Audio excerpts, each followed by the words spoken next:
नमस्कार साथियों, मैं विनोद विमान आज आपके साथ फिर हाजिर हूँ आपके अपने कार्यक्रम को लेकर के। तो आज हमारे साथ कांग्रेस की जिला उपाध्यक्ष दीप्ति जी मौजूद हैं। उनसे बात करेंगे आज की राजनीति को लेकर के, क्या जैसे चुनावी माहौल शुरू हो रहा है तो वो किस तरह से अपनी पार्टी के साथ मिल करके आगे की रणनीति को लेकर के चल रहे हैं। तो दीप्ति जी, स्वागत है आपका हमारे चैनल पर। तो दीप्ति जी, अगर बात करें तो हाल ही में जो है G20 का आयोजन किया गया, किस नज़र से देखती है कांग्रेस पार्टी उसको? जिस तरह से भारत में G20 का सम्मेलन चल रहा है अभी आजकल, आप देख रहे हैं कि भारत के अंदर जिस तरह से विदेश के मंत्रिमंडल हमारे देश में आकर अपना योगदान दे रहे हैं, हमारी जनता के लिए जिस तरह से वो कई नीतियों को लेकर आए यहाँ पर, जिस तरह से हमारे देश में व्यापारीकरण किया जाएगा, यदि यह व्यापारीकरण अगर हमारे देश की जनता की भलाई के लिए किया जा रहा है तो इससे काबिले तारीफ कोई नहीं हो सकता।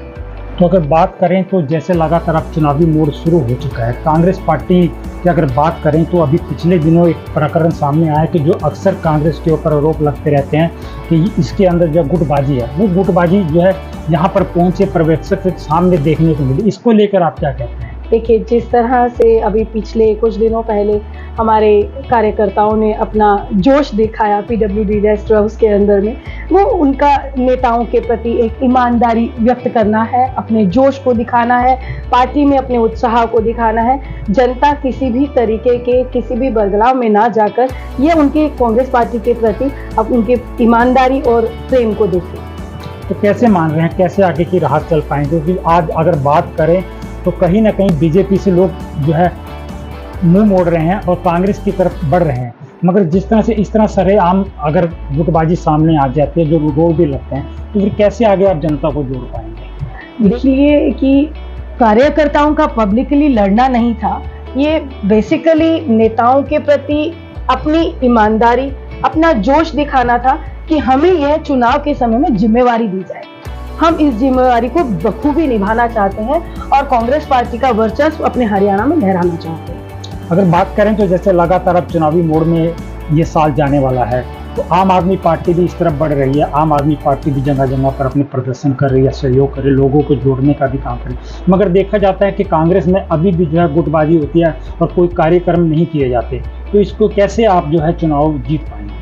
देखिए, कांग्रेस पार्टी का इस देश के अंदर कार्यक्रम ना करना, ये एक बड़ी अलग सी बात सुनने को मिल रही है।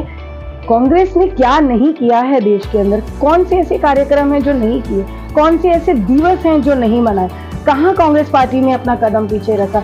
ये तो एक तरह से कह सकते हैं कि बीजेपी की पार्टी भी, आम आदमी पार्टी, अपने आप को फैलाने की कोशिश कर रही है। उनके मुख्यमंत्री के हालात आप पंजाब में देख सकते हैं, किस तरह से हालात है। केजरीवाल जी का आए दिन कभी कुछ कहना और करना कुछ, उनकी करनी और कथनी में इतनी ज्यादा फर्क है कि जनता को एक तरह से बरगलाया जा रहा है। एक नई पार्टी की तरफ उनको आकर्षित करने के लिए क्या क्या हथकंडे अपनाए जा रहे हैं, उनको क्या क्या लॉलीपॉप दिए जा रहे हैं, ये जनता को खुद भी देखना होगा।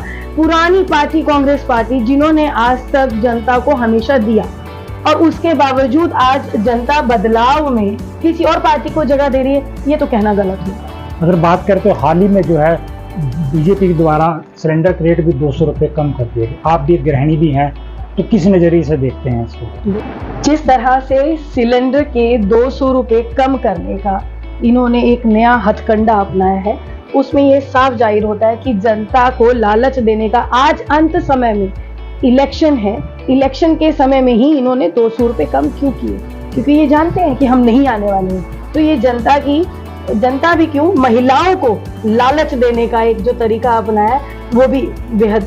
कहीं ना कहीं अगर बात की जाए तो सरकार महिलाओं को अपनी तरफ लाना चाहती है। सरकार कहती है कि हमने तो लोगों के लिए बहुत काम किया। अगर बात करें तो प्रॉपर्टी आईडी बना दी, क्योंकि अब से पहले लोगों के कब्जे हो जाते थे, मगर प्रॉपर्टी आईडी बनने से उन पर कब्जे नहीं हो पाएंगे, उसका खुद का मालिक है वो।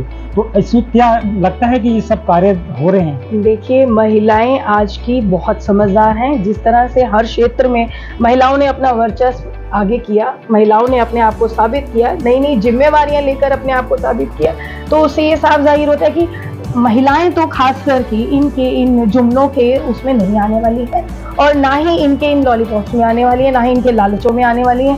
महिलाओं को सीधा और स्पष्ट ये है कि हमें सिर्फ कांग्रेस ही एक ऐसी पार्टी है इज्जत मान सम्मान दे सकती है। जिस तरह से प्रियंका गांधी जी ने उत्तर प्रदेश में 33% की हिस्सेदारी और उसके बाद अब 40% की हिस्सेदारी जो देने जा रही हैं, उससे साफ जाहिर होती है कि कांग्रेस ही एक ऐसी पार्टी है जो महिलाओं को ही हमेशा आगे रखकर चलती है। तो क्या मानते हैं कि जो अब आने वाला सवाल है, जैसे अब चुनाव शुरू हो गए तो किस तरह से आप लोगों के बीच जाएंगे और क्या विजन लेके पार्टी अपनी ओर से चल रही है, ऐसा कोई मुख्य एजेंडा? देखिए, ये हमारा बखूबी आपका ये सवाल बहुत अच्छा है। कार्यकर्ताओं के नाते हम लोगों को जनता में जाकर बताना होगा, महिला को महिला से जोड़ने का, और उनको कांग्रेस की नीतियों के बारे में बताने की जिम्मेवारी हमारी है और वो हम बताना चाहेंगे। तो पिछले दिनों राहुल गांधी की जी भारत जोड़ो यात्रा चली, उसको लेकर के कितनी कामयाबी मिली है कांग्रेस को? ये तो आप देख ही सकते हैं कि उनका जोश जनता के प्रति कितना था और जनता ने किस तरह उनको खुले हाथ अपने उसमें एज अ प्रधानमंत्री स्वीकार करने के लिए माना है कि जनता चाहती है खुले तौर पे हम बाहें फैला के खड़े कि हमारे प्रधानमंत्री की तरह वो हमें इन फ्यूचर देखते जाएं। तो ये थी दीप्ति जी जो हमारे साथ बात कर रही थी और बता रही थी कि किस तरह से कांग्रेस 2024 को चुनाव को लेकर के चल रही है। तो हम छोड़े जाते हैं इन्हीं सवालों के साथ, आपको फिर किसी नए मोड़ पर मिलेंगे किसी नए प्रतिभागी के साथ। तब तक के लिए दीजिए।